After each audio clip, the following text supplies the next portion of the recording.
आगाज करते हैं।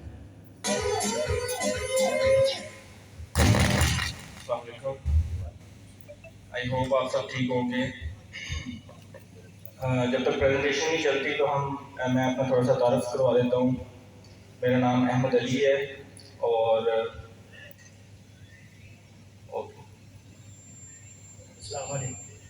जी, हम अपने आने वाले मौजूद मेहमानों को खुशामदीद कहते हैं। राना सिकंदर आजम साहब और सर गुलाम अब्बास साहब, सर मोस्ट वेलकम।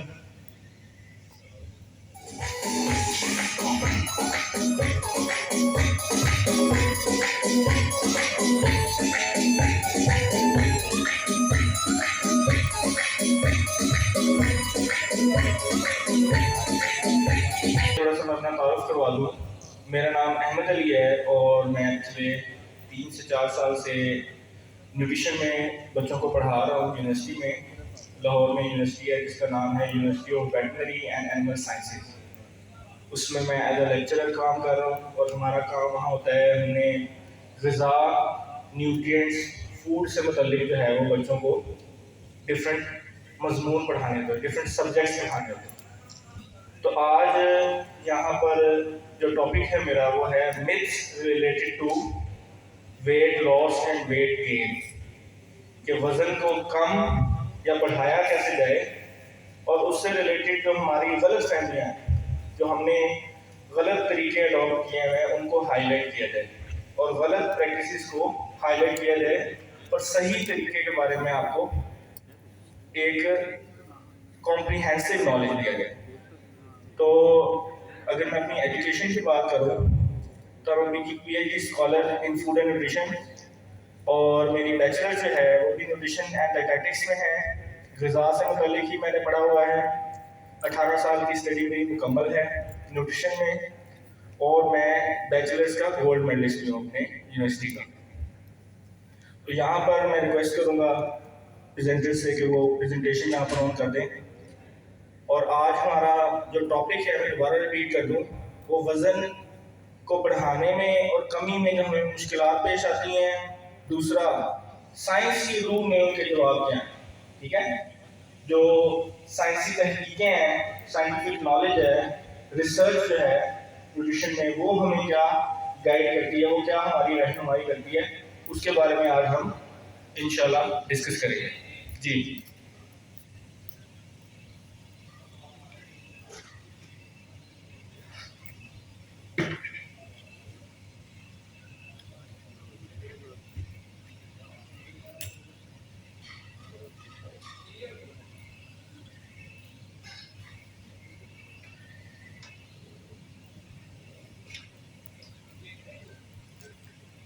डिस्प्ले होगा। अच्छा,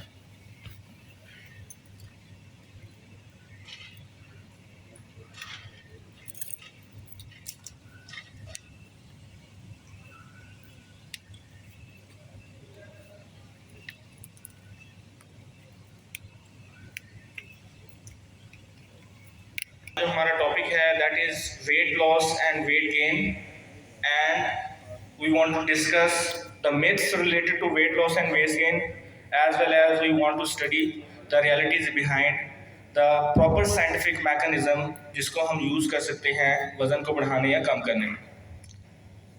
तो अगर हम स्टार्ट करें जिस्म की और जिस्म में मौजूद डिफरेंट हिस्सों की, कि हमारा जो जिस्म है उसमें कौन कौन सी चीज़ें होती हैं, तो हमारे जिस्म को साइंटिफिकली 2 हिस्सों में डिवाइड किया जाता है, 2 हिस्सों में तकसीम किया जाता है। एक है जी फैट मैस जिसको हम चर्बी कहते हैं, और बाकी दूसरे हिस्से को ऐसा मैस कहते हैं जिसके अंदर चर्बी नहीं होती, fat free mass. Fat mass and fat free mass. अब फैट मैस में तो सिर्फ फैट आएगी, सिर्फ चर्बी आएगी, लेकिन फैट फ्री मैस में क्या है? फैट फ्री मैस में आपके बाकी सारे कंपोनेंट हैं कि आपकी बॉडी में वाटर कितना है, पानी कितना है, फ्लूइड कितना है, सेकंड आपकी बॉडी में मसल्स कितने हैं, ठीक है, जिसको यूजुअली हम प्रोटीन कहते हैं। दूसरी बात, आपकी बॉडी में बोन्स कितनी है। बोन्स में यूजुअली हम बात करते हैं मिनरल्स की, नमकियात। और उसके बाद आपकी बॉडी के अंदर जो, अगर हम फैट की बात करें, फैट मास को दो हिस्सों में तकसीम किया जाता है। एक है जी इसेंशियल फैट, कि आपको ज़िंदा रहने के लिए कितनी चर्बी रिक्वायर है, कि आपके जिस्म में इतनी परसेंटेज फ़ैट की होना बहुत ज़रूरी है। उसको हम कहेंगे इसेंशियल फ़ैट, ज़रूरी चर्बी, कि जिसके बगैर हमारा गुजारा नहीं है। मिसाल के तौर पे अगर आप अपनी बॉडी की फ़ैट कट डाउन करनी शुरू करें, अगर इससे कम जाएगी तो आपकी बॉडी के ऊपर उसके मुज़र असरात आना शुरू हो जाएंगे, नेगेटिव इफ़ेक्ट्स आना शुरू हो जाएंगे। तो ऐसी फ़ैट जो कि हमारे लिए बहुत ज़रूरी है उसको इसेंशियल फ़ैट कहते हैं। और उसके बाद अगर हमारे पास ज़रूरत से ज़्यादा एनर्जी हम कंज्यूम कर रहे हैं, ज़रूरत से ज़्यादा हम खाना खा रहे हैं, ज़रूरत से ज़्यादा न्यूट्रिएंट्स ले रहे हैं, तो हमारी बॉडी उस एक्स्ट्रा चीज़ों को in the form of fat store करती है। उसको हम स्टोरेज फैट्स कहते हैं।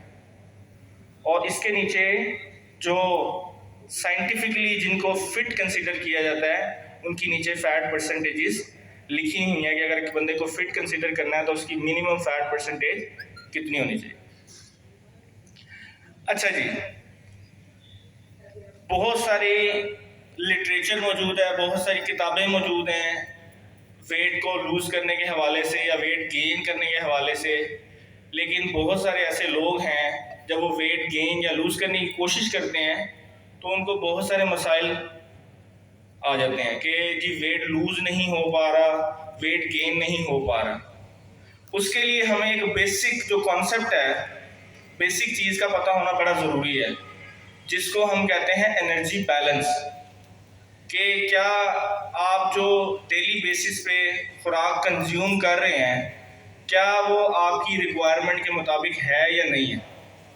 मिसाल के तौर पे अगर हम सिंपल बात करते हैं ज़ुबान में कैलोरीज की, अगर हमें ज़िंदा रहने के लिए मिसाल के तौर पे 2000 कैलोरीज चाहिए, तो क्या इंसान 2000 कैलोरीज ले रहा है। अगर वो उस 2000 कैलोरीज ले रहा है तो क्या वो 2000 कैलोरीज एक्सपेंड कर रहा है, उसको खर्च कर रहा है। तो रिक्वायरमेंट वर्सेस एक्सपेंडिचर है ये, कि आपकी ज़रूरियात क्या हैं और आपके अखराजात क्या हैं। तो अगर एक बंदा अपनी रिक्वायरमेंट्स के मुताबिक एनर्जी लेगा, अपनी रिक्वायरमेंट्स के मुताबिक खुराक को कंज्यूम करेगा, तो उसको कहेंगे हम कि वो एनर्जी बैलेंस में है। कि अगर उसको मिसाल के तौर पे 2000 कैलोरीज की रिक्वायरमेंट है और वो 2000 कैलोरीज ही कंज्यूम कर रहा है, तो वो एनर्जी बैलेंस स्टेट में रहेगा और थ्योरेटिकली उसका वज़न ना तो बढ़ना चाहिए ना ही उसका वज़न कम होना चाहिए। ये थ्योरेटिकली है, ठीक है, कि अगर 2000 की उसकी रिक्वायरमेंट है और वो 2000 कैलोरीज कंज्यूम कर रहा है और फिर 2000 कैलोरीज को बर्न कर रहा है, तो उसको हम एनर्जी बैलेंस कहेंगे। लेकिन एनर्जी बैलेंस की दो और टाइप्स हैं, पॉजिटिव एनर्जी बैलेंस और नेगेटिव एनर्जी बैलेंस, मुस्बत एनर्जी बैलेंस और मनफी एनर्जी बैलेंस। मुस्बत एनर्जी बैलेंस का क्या मतलब होता है। मुस्बत एनर्जी बैलेंस का मतलब ये है कि आपकी ज़रूरियात जो हैं वो 2000 कैलोरीज हैं, लेकिन आप जो खा रहे हैं एनर्जी या जो खुराक खा रहे हैं वो 2000 प्लस कैलोरीज की खा रहे हैं। मिसाल के तौर पे कम से कम आप 500 कैलोरीज अपनी रिक्वायरमेंट से ज़्यादा खा रहे हैं, तो फिर इसका मतलब आप 2500 कैलोरीज या 2500 कैलोरीज से अबव डेली बेसिस पे खुराक कंज्यूम कर रहे हैं, लेकिन आपकी रिक्वायरमेंट कितनी थी 2000 कैलोरीज। तो इसका मतलब अब आपकी ज़रूरियात जो हैं वो 2000 कैलोरीज हैं, लेकिन आप ले कितनी रहे हैं 2500 कैलोरीज या फिर उससे ज़्यादा। तो अब आप पॉजिटिव एनर्जी बैलेंस में चले जाएंगे। तो अब आपकी बॉडी, जैसे कि लास्ट स्लाइड में मैंने बताया, जितनी उसकी ज़रूरियात होगी उसको कंज्यूम करेगी और बाकी को क्या करेगी, वो स्टोरेज फैट में ले जाएगी। तो इस तरह थ्योरेटिकली, ठीक है, जैसे हम कहते हैं ना कि 1 + 1 2 होता है, हो सकता है कि किसी का वज़न ना बढ़े, उसकी बहुत सारी वजूहात हो सकती हैं। हो सकता है कि जेनेटिकली उनके माँ बाप के अंदर ये सलाहियत थी कि वो ज़्यादा एनर्जी लेके उसको बर्न करने की सलाहियत है उनके अंदर, जिसको हम बेसल मेटाबॉलिक रेट कहते हैं। आमतौर पे आपने सुना होगा जी कि हमारे ख़ानदान में जी कोई बंदा मोटा नहीं होता, चाहे जितना मर्जी हम खा लें। तो वो जेनेटिक पोटेंशियल भी उसमें एक रोल प्ले करता है कि इंसान की सलाहियत अपनी जो उसने खुराक खाई है उसको जलाने की सलाहियत, उसको बर्न करने की कैपेसिटी कितनी है, तो वो भी फैक्टर जो है एनर्जी बैलेंस में अपना रोल प्ले करते हैं। अच्छा जी, उसको कहेंगे हम पॉजिटिव एनर्जी बैलेंस, और बाय बुक अगर हम जाएं तो वो हो सकता है कि उसका वजन आहिस्ता आहिस्ता बढ़ना स्टार्ट हो, उसको पॉजिटिव एनर्जी बैलेंस कहेंगे। लेकिन अगर बात आती है, हम बात करते हैं नेगेटिव एनर्जी बैलेंस की, इसका मतलब ये है कि आपकी रिक्वायरमेंट जो है वो 2000 कैलोरीज है, लेकिन आप ले कितनी रहे हैं, 1500 कैलोरीज मिसाल के तौर पे। इसका मतलब आप रोज़मर्रा ज़िंदगी में अपनी कैलोरीज रिक्वायरमेंट से 500 कैलोरीज कम ले रहे हैं। इसका मतलब आपकी ज़रूरियात जितनी थी या आपके जितने अखराजात थे एनर्जी के, उससे आप एनर्जी कम ले रहे हैं, जिसको हम कैलोरी डेफिसिट डाइट भी कह सकते हैं। कि जी अगर आपने वेट कट डाउन करना है, एक बड़ा ही मशहूर या बड़ी जी की डाइटिंग शुरू कर दें या फिर आप कैलोरीज को कट डाउन कर दें, लेकिन उसका होगा क्या कि एक टाइम तक एब्रप्टली आपका वजन नीचे आएगा और फिर वो वजन वहां पर क्या हो जाएगा, स्टक हो जाएगा। ठीक है, उसको वेट प्लेटियो कहते हैं कि आपका वजन वहां पर स्टक होगा। तो ये नेगेटिव एनर्जी बैलेंस कहलाता है। लेकिन अगर ये इतना ही आसान है तो why it is very difficult to lose और गेन वेट, क्योंकि ये स्ट्रेट फॉरवर्ड बात नहीं है, ये मैथमेटिकल रूल नहीं है। इंसान जो है वो 1 + 1 = 2 नहीं है। इंसान एक बहुत ज़्यादा कॉम्प्लेक्स मशीन है। तो इसमें एक थ्योरी है। अब अगर आप साइंटिफिकली आपको बताया जाए कि साइंस के पास अभी मुकम्मल जो है वो इल्म नहीं है कि इंसान के जिस्म के अंदर कौन सी चीज़ें चेंज होती हैं, उससे उसका वज़न बढ़ाया या कम हो सकता है। लेकिन इसके बारे में एक थ्योरी मौजूद है। एक चीज़ होती है जिसको हम कहते हैं लॉ, और एक चीज़ होती है जिसको हम कहते हैं थ्योरी, साइंटिफिक ज़ुबान में, साइंसी ज़ुबान में।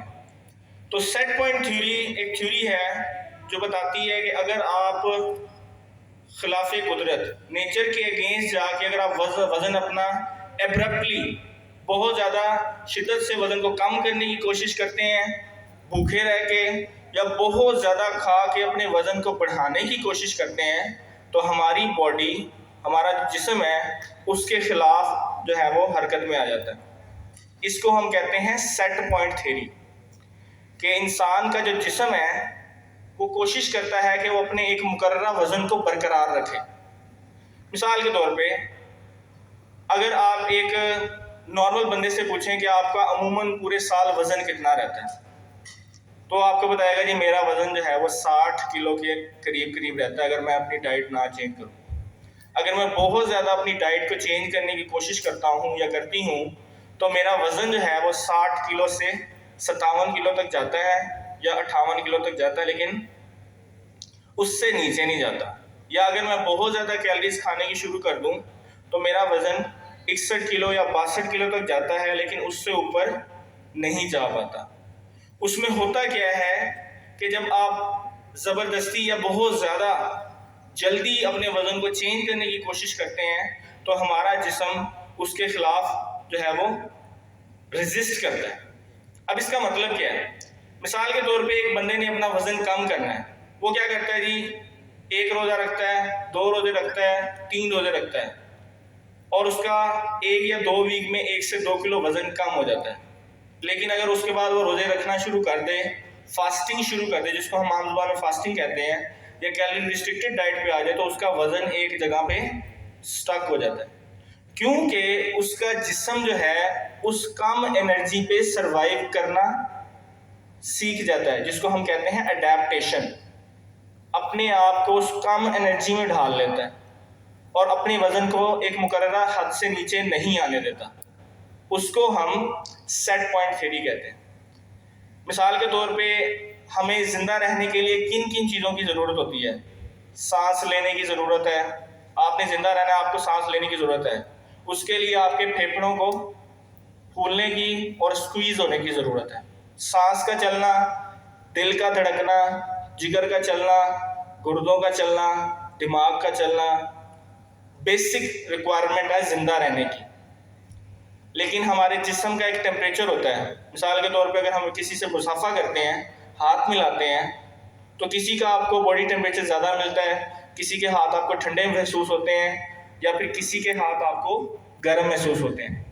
ये सारे के सारे जो प्रोसेसेस हैं ये बेजल एनर्जी एक्सपेंडिचर में आते हैं। ये वो एनर्जी है जो कि आपको जिंदा रहने के लिए चाहिए होती है।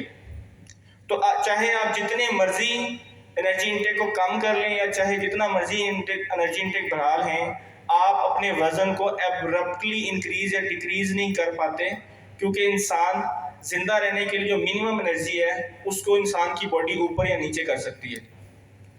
इसीलिए आपने ये महसूस किया होगा, अगर हम बहुत ज़्यादा रिस्ट्रिक्टिव डाइट की तरफ चले जाए, मतलब अपनी एनर्जी 2000 पहले ले लेते हो एकदम 500 पे आ जाए, तो इंसान का जिस्म जो है वो गर्म से ठंडा हो जाएगा। ठीक है, वो अपने अखराजात को कम कर लेगा। जो एनर्जी वो बॉडी के टेम्परेचर को मेंटेन करने में लगाता था वो सिर्फ सप्लाई करेगा दिमाग को, दिल को, जिगर को, फेफड़ों को और गुर्दों को। तो इसको हम कहते हैं basal energy requirement. Set point theory जो है इसी को सपोर्ट करती है कि आपका वजन जल्दी इंक्रीज या डिक्रीज इसलिए नहीं होता जो आप हेल्दी वे से अगर करना चाहें। अनहेल्दी इलीगल वेज वो एक सेपरेट चीज है, हम सिर्फ और सिर्फ साइंटिफिक बात कर रहे हैं, तो उसको साइंटिफिक थ्योरी कहते हैं, सेट पॉइंट थ्योरी। कि आपका वजन बहुत जल्दी आप सडनली इंक्रीज नहीं कर सकते या सडनली डिक्रीज नहीं कर सकते। अच्छा जी, दूसरी क्या वजह है कि आपका वजन बहुत ज्यादा जल्दी इंक्रीज या डिक्रीज नहीं होता। अब एक आम तासुर है, अगर मैं आपसे एक सवाल करूं, अगर आप मुझे इजाज़त दें, कि अगर मैं बात करूं आटे की, हम यूजुअली आटा कंज्यूम करते हैं, कुछ लोग चक्की का आटा कंज्यूम करते हैं और कुछ लोग थैले वाला आटा कंज्यूम करते हैं जो कि आपको दुकान से मिलता है। अब आप में से कौन मुझे बताएगा कि ज़्यादा सेहतमंद आटा कौन सा है और उसकी वजह क्या है? जी, एनीवन? अगर आप में से कोई इसका जवाब देना चाहे, अगर जिशान साहब भी जवाब देना चाहें तो वो दे सकते हैं। आपको क्या जनरली परसीव है कि अगर हम चक्की से आटा जो लेते हैं या अपनी गंदम का आटा है वो ज़्यादा हेल्दी होगा कि सफ़ेद आटा जो थैले वाला आटा है वो ज़्यादा हेल्दी होगा? जी, एनीवन फ्रॉम द ऑडियंस? जी, वेरी गुड। चक्की वाले आटे में फाइबर ज़्यादा। जी सर, उसकी क्या रीज़न हो सकती है? चक्की वाले आटा में टोटल चीज़ें उसके अंदर होती हैं, क्योंकि जो थैले वाला होता है उसके अंदर से मैदा भी निकाला होता है, सूजी भी निकाली, सारी सारी चीज़ें उसके अंदर से निकाली जाती है, इसलिए उसके ना वो नहीं रहता जो ओरिजिनल होता है।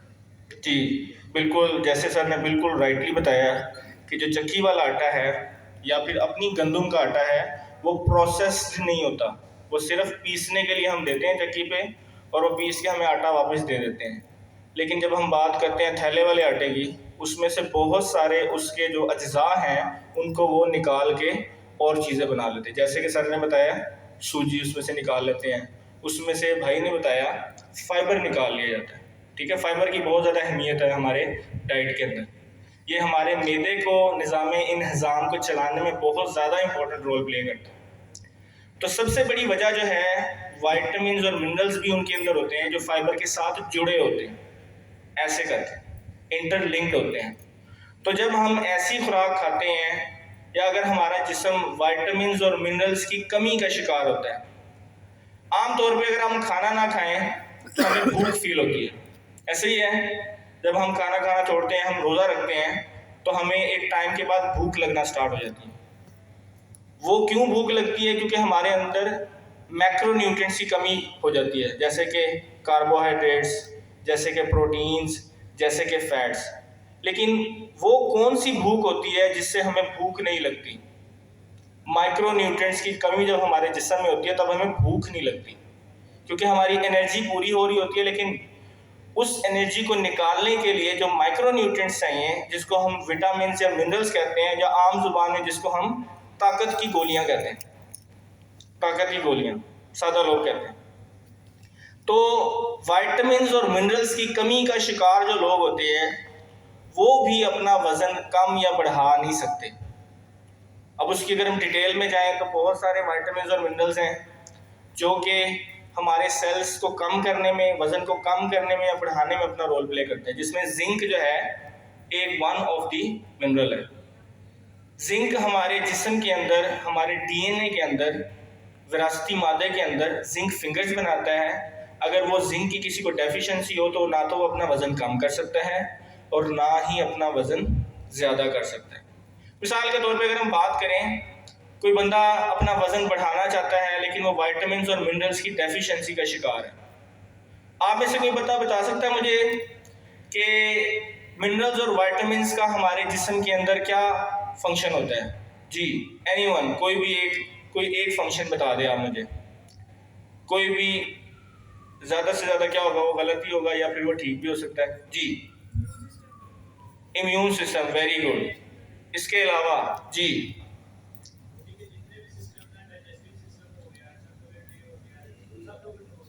वेरी गुड जी, बिल्कुल सही जवाब दिया इन्होंने, भाई ने भी बिल्कुल सही जवाब दिया। एक तो इम्यून सिस्टम है, क़ुव्वत मुदाफ़त का निज़ाम। दूसरा, हमने भी बात की कार्बोहाइड्रेट्स, प्रोटीन्स एंड फैट्स की। ये मैक्रो न्यूट्रिएंट्स हैं, नहीं खाएंगे भूख लगेगी, ये खाएंगे तो इनके अंदर से क्या निकलती है? एनर्जी, कुव्वत। लेकिन निकालता कौन है? सिर्फ और सिर्फ हमारा निज़ाम इंहज़ाम नहीं निकाल सकता इनके अंदर से एनर्जी। इनके अंदर से एनर्जी निकालने के लिए हमें ज़रूरत किन की होती है? विटामिन्स की और मिनरल्स की। हमारे जिस्म में अगर विटामिन्स और मिनरल्स की कमी होगी तो हम कभी भी अपना वज़न बढ़ा या कम नहीं कर पाएंगे। जैसी मर्जी आप खुराक ले लें, अगर वो खुराक मुकम्मल नहीं होगी, अगर उसमें सिर्फ एक तरह के न्यूट्रिएंट्स होंगे, एक तरह के ग़िज़ाई अज्जा होंगे, तो आप अपने जिस्म के अंदर कोई भी चीज़ को प्रोडक्टिवली या हेल्दी चेंज नहीं लेके आ सकते, क्योंकि आपकी जो ग़िज़ा है उसमें बहुत सारी चीज़ों की कमी होती है। तो विटामिन्स एंड मिनरल डेफिशिएंसी जो है आपकी वज़न में कमी या ज़्यादती में एक रुकावट का किरदार अदा करते हैं। अगर आपकी वज़न कम या ज़्यादा करना चाहते हैं एक हेल्दी तरीके से, ठीक है, एक सेहतमंद तरीके से, तो आपके अंदर विटामिन्स और मिनरल्स की कमी नहीं होनी चाहिए। वज़न कम करना, बहुत सारा दुनिया में काम हुआ है इस पे, बहुत सारी डाइट्स मौजूद हैं, लेकिन कोई एक सिंगल ऐसी डाइट मौजूद नहीं है जिसका कोई ना कोई बॉडी के ऊपर मुज़र असर ना हो, साइड इफ़ेक्ट ना हो। तो ये बहुत सारी डाइट्स हैं। एक बुक है इंसाइक्लोपीडिया ऑफ डाइट्स के नाम से, उसमें वेरियस बुक्स के अंदर वेरियस डाइट्स के बारे में बताया गया कि ये वज़न की कमी में अपना रोल प्ले करती हैं। लेकिन ये सारी डाइट्स जो हैं इनको हम फैट डाइट्स कहते हैं। फैट डाइट क्या होती है? फैट डाइट वो होती है जिसका कोई साइंटिफिक बैकग्राउंड नहीं है। अस्सलाम वालेकुम सर, थैंक यू सर। अच्छा जी, फैट डाइट्स वो होती हैं जिनकी कोई लॉजिक नहीं होती, कोई साइंटिफिक बेस नहीं होती, ठीक है, और वो विदाउट साइंटिफिक नॉलेज के वो डाइट्स प्रिपेयर की गई हैं, क्योंकि ये देखा जाता है कि एक थोड़े टाइम के लिए उनका कोई ना कोई असर हो रहा है। Many fat diets defy logic, basic biochemistry and even appetite appeal. कुछ लोग कहते हैं जी वज़न कम करना है जी, आप फैट को बहुत ज़्यादा कर दें, कार्ब्स को बहुत कम कर दें, लेकिन वो बेसिक फिजियोलॉजी को डिफाई कर जाती है, इसीलिए उनको हम फैट डाइट्स कहते हैं। उसमें हाई फैट डाइट्स होती हैं जिनका हमारे जिस्म पे नेगेटिव इम्पैक्ट हो सकता है। आपको जिस डिफरेंट तरह की मल्टीपल ऑर्गन्स की मेटाबॉलिक डिसऑर्डर्स की तरफ आपके रिस्क को बढ़ाती हैं। अगर किसी बंदे के बॉडी के अंदर कोई मेजर ऑर्गन में पहले से ही कोई प्रॉब्लम है, जैसे कि अगर किसी को जिगर का कोई मसला पहले से था सब क्लिनिकल स्टेज में, मतलब अभी डायग्नोज नहीं हुआ, तो अगर आप अपनी डाइट में बहुत ज़्यादा चेंजेस लेकर आएंगे तो वो उसको उसके ऊपर एडवर्स इफेक्ट्स दे सकती है। उसके बाद हाई प्रोटीन डाइट्स, इसको हाई एसिड लो अल्कलाइन डाइट में भी कह सकते हैं। ये आपकी बॉडी के अंदर अगर पहले से कोई किडनी का इश्यू है तो उसको एग्रीवेट कर सकती है। अगेन, फूड का कोई भी कंपोनेंट किसी भी डिजीज को स्टार्ट नहीं कर सकता अनटिल एंड अनलेस पहले से कोई प्री क्लिनिकल कंडीशन मौजूद है। अच्छा जी, तो फिर बात आती है कि जी हम अपना वज़न हेल्दी तरीके से कम या ज़्यादा कैसे करें।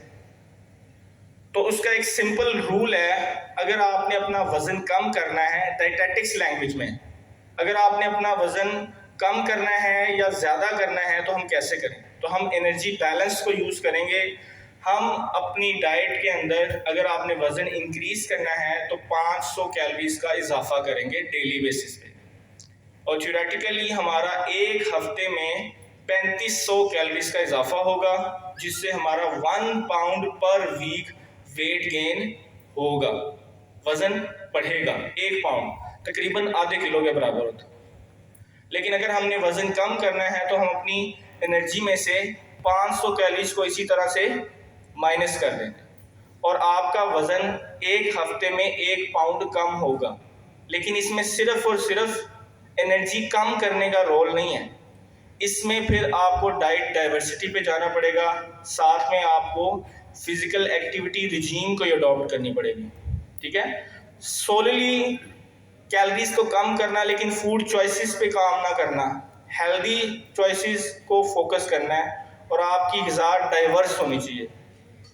ग़िज़ा बेसिकली 5 हिस्सों में डिवाइड की जाती है: चावल, अनाज, ब्रेड, दालें।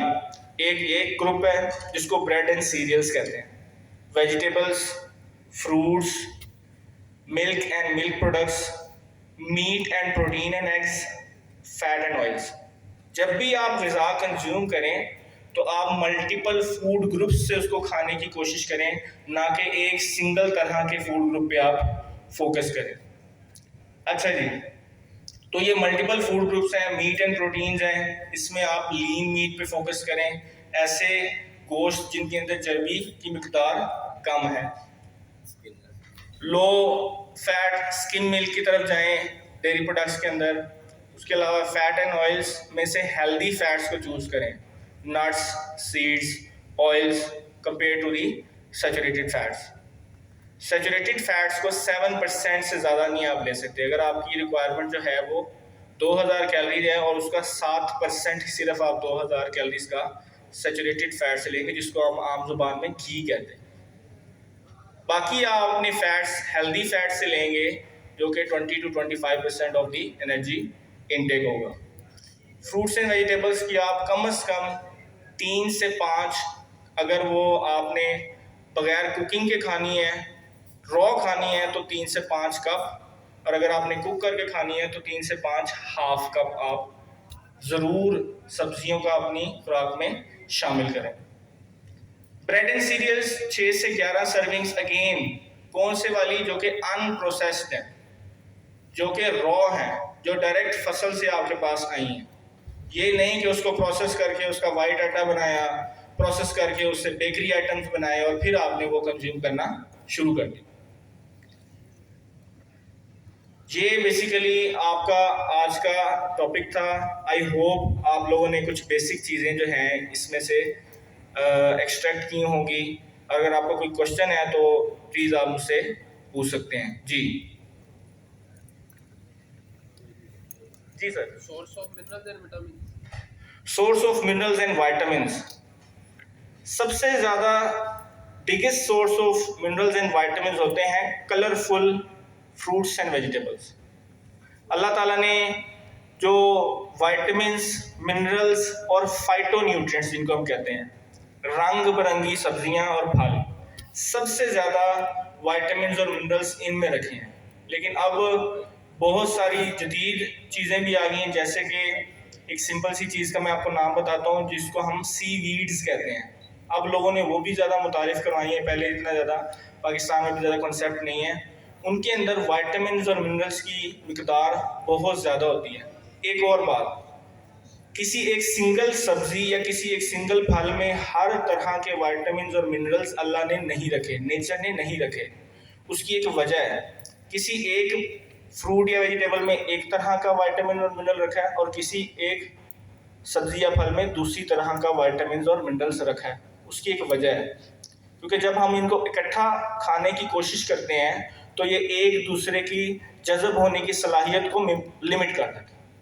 मतलब अगर आप कैल्शियम को आयरन के साथ खाने की कोशिश करेंगे तो ये एक दूसरे की जज़ब होने की सलाहियत को कम कर देंगे, एब्जॉर्प्शन को कम कर देंगे। तो सबसे ज़्यादा हेल्दी सोर्सेज जो हैं वो आपके रंग बिरंगे जो हैं वो फ्रूट्स एंड वेजिटेबल्स हैं। उसके अलावा अनप्रोसेस्ड जितनी भी चीज़ें हैं उनके अंदर मिनरल्स की और फाइबर की अमाउंट ज़्यादा होगा। जी। जिंक को डिफाइन कीजिए। सॉरी, जिंक को डिफाइन कीजिएगा। जिंक बेसिकली एक माइक्रो मिनरल है। डिफाइन इसको क्या, बेसिकली दो तरह के न्यूट्रिएंट होते हैं। एक होते हैं न्यूट्रिएंट जिनको हम मैक्रो न्यूट्रिएंट्स कहते हैं, जो कि हमें ज़्यादा अमाउंट में रिक्वायर होते हैं, और एक होते हैं माइक्रो न्यूट्रिएंट जो कि हमें कम मिकदार में चाहिए होते हैं। Zinc is one of the micro nutrient जो कि हमें कम मिकदार में चाहिए होते हैं, माइक्रो मिनरल भी कहते हैं। ये मिनरल्स के अंदर भी दो कैटेगरीज होती हैं, macro minerals and micro mineral. तो zinc is one of the micro mineral, कम मिकदार में हमें इसकी रिक्वायरमेंट होती है, एक ऐसा मिनरल जिसकी हमें कम मिकदार में ज़रूरत होती है। जी, जिंक किस चीज़ में अवेलेबल हो सकती है? जिंक बेसिकली अवेलेबल होता है आपको मेरीन फूड्स में, मछली में, और बहुत सारे मल्टीपल जो है वो बेसिकली इसका जो बड़ा सोर्स है वो आपकी मेरीन लाइफ है, ठीक है, सी फूड, फिश वगैरह में, और इस तरह के जो फूड होते हैं उनमें जिंक की अमाउंट ज़्यादा होती है। सब्जी या फलों में? सब्जी या फलों में आपके जो मैक्रो मिनरल्स हैं जैसे कि सोडियम, पोटेशियम, मैग्नीशियम, फास्फोरस, इनकी अमाउंट जो है वो उनमें ज़्यादा होती है। जी, चलिए जी, अगर किसी और का कोई सवाल नहीं है तो इसको कंक्लूड करते हैं। जी, घी जो है, घी, देसी घी, ये सैचुरेटेड फैट है। जी, घी जो है वो जो कि रूम टेम्परेचर पे सॉलिड होता है उसको सैचुरेटेड फैट कहेंगे हम। जी जी, सॉरी, बहुत अच्छा सवाल है। वेट प्लेटियो जो है कि आप जब आप एब्रप्टली अपने वजन को कम या ज़्यादा करने की कोशिश करते हैं तो आपका वजन एक जगह स्टक कर सकता है। तो आप डाइट से हट के जो दूसरी रूटीन्स हैं या दूसरी रेमेडीज हैं, जैसे कि अपने फिजिकल एक्टिविटी के लेवल को बढ़ा के और उसके साथ अपनी डाइटरी चॉइसेस को अगेन मॉडरेशन में रख के आप अपने प्लेटियो को जो है वो बीट कर सकते हैं। अच्छा, अगेन ये थ्योरेटिकली इतना आसान नहीं है।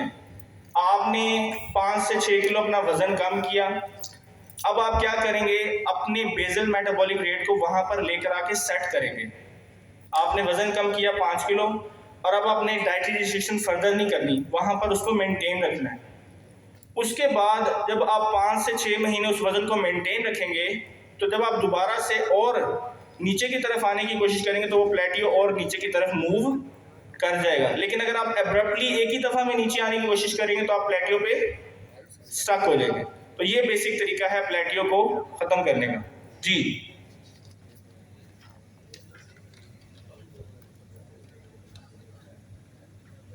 अगर किसी और का कोई सवाल है तो प्लीज़ पूछें।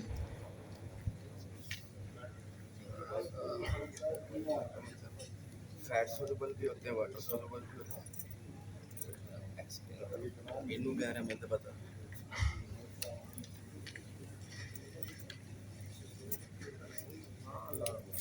ठीक हो, चलेंगे, बहुत बहुत शुक्रिया, अस्सलाम वालेकुम।